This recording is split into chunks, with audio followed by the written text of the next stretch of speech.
seems like I'm always thinking about how I'm gonna make these videos. I want to make this video today to talk about maybe something more serious than some stuff I've covered. I've covered cyberbullying, and I've talked about my own personal career of bullying, but now I didn't know these people, but I follow pregnancy vlogs on YouTube, whether it be teen pregnancy or adults, just because I think they're interesting, and I found a few good ones that I really like to follow, and their babies are so adorable. And probably like to hear about this one mom. Let me look at her name because I'm drawing a blank on her name right now. Hold on a second. It gets really irritating when you know something but you can't find it. Like, you know what it is. Let's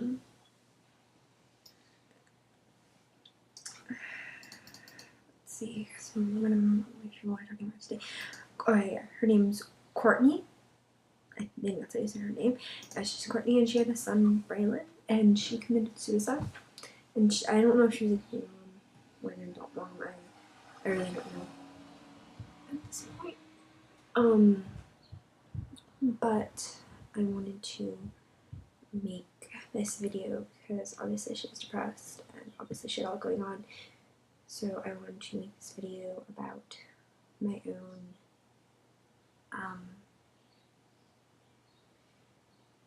dealing with, my own experience with depression, and I just want to talk about it because I feel like if you talk about it, then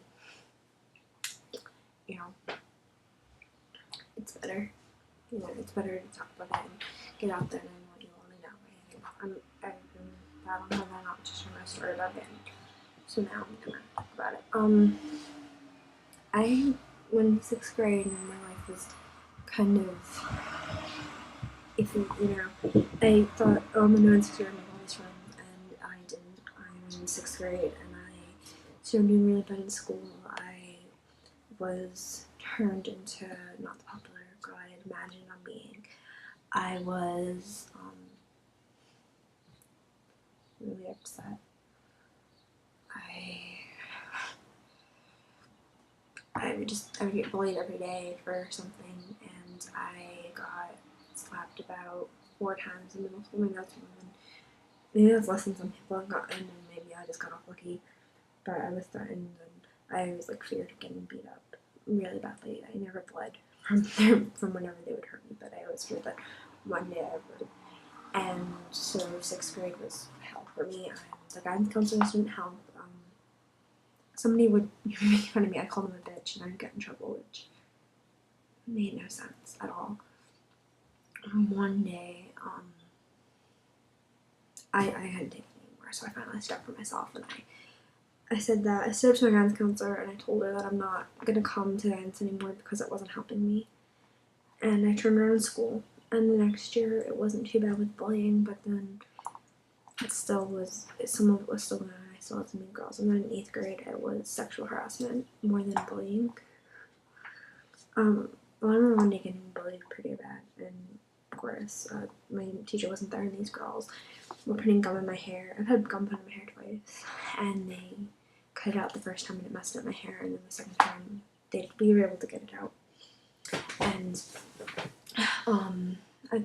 then I was sexually harassed. That was your sexual harassment started, guys being idiots, and they would like grab me in inappropriate places or like put their arms around my waist, and I would feel really comfortable.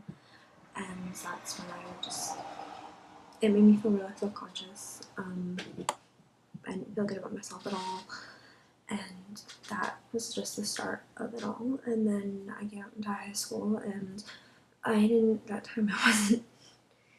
I wasn't going to make a lot of friends. I didn't make the same mistake twice, and I did meet a few friends, and we were just pretty happy with our own group, but I started getting really stressed out from school, and I just started being really unhappy, like more unhappy than I had ever been. And I would wake up in the morning and not want to get out of bed. I would want to sleep all day. I would sit on my computer for hours, which is why I post so much. Like, especially when I first started out, I would post so much, like 5 stories a day, simply because I had nothing else to do. I didn't want to do anything else. I wasn't sleeping.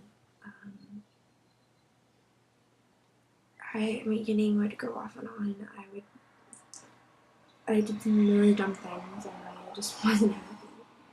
And then that summer came and a lot of things happened that summer. I didn't do much, but just it became more than I can handle. The depression.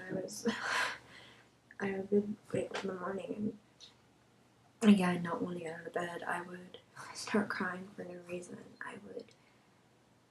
Anything would set me off. And it was just hard on me, and I was always sad. I never was happy. I would go maybe a few days of being happy, and then something would happen.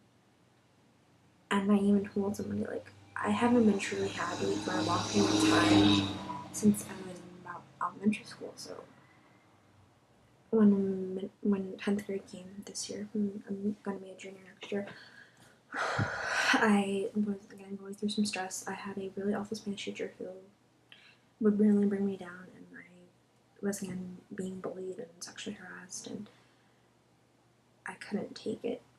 And I would sit in my room and just think, hey, you know, maybe that's what I'll do so much better off than that. And if you would go on my Twitter, I would sometimes tweet that. Or I would tell my friends that, and I have one friend who has really helped me. I told my other friends about my depression, and I was accused of being selfish. And because I always told my friends I may not be happy, but I'm always gonna be there for you guys. And a friend accused me of never being there for her, and that really added on to it when I found out that one of my friends is just friends with me because she feels sorry for me, and that I'm selfish and I don't talk. You know, she would never tell me anything was wrong, so I'm not a mind reader. And that really added to it. The fact that my friends, they're never really, I have one friend that's always there for me, but I have other friends where I can't talk to them about anything because everything I can talk about will go back to something stupid like a celebrity or a TV show or something, and it really hurts that I needed my friends and they weren't there, and that really hurt me too. And writing was my only escape. I figured I'm not happy, so why don't I make other people be happy or put my characters through some stuff, you know, so that way I'm not going to be alone. And sorry, my phone. I just really wasn't happy, and I would cry a lot at night. And one night I even drank a little. I'm not an alcoholic, I haven't done it since that night, but I just drank a little, and I will never ever do that again because that was really stupid. I woke up the next morning, I was so sick. Like, I already had a cold when I did that, so then on top of that, I got an even worse cold. I had to go home from school, and luckily nobody ever found out. Nobody could even tell. I looked like crap, but everybody just thought I was just sick. And I just, when I hear about all these suicides and being harassed or sexually harassed, and I hear about suicides, I think about all the times that I've thought about that, and I thought about just thinking about sitting in my bathroom and thinking about taking the pills because I was done. I've been done with life. I've like tweeted goodbye. Well, I haven't really tweeted goodbye, but I've like tweeted something in the terms of goodbye, or thought about it. I thought about closing my YouTube or posting one last video before I do, or I'll just sit there and think about it. And I've laid awake at night and thought about it, but it's been hard. And for everybody that says, oh, I seem like such a bitch, and now I think people realize why. I can be a bitch. I am not happy. it's still something I struggle with. It's still something that I have to deal with. It's still something I have to talk to people about every day. It's still a struggle. It's still a hassle. Especially since, you know, with all the cyberbullying that I've been going through this year. And actual bullying and getting hate by my teacher. It's been hard. And I think this year has truly been one of the hardest years in my life. But I've had a great friend help me through it. And I don't think I'd be here if I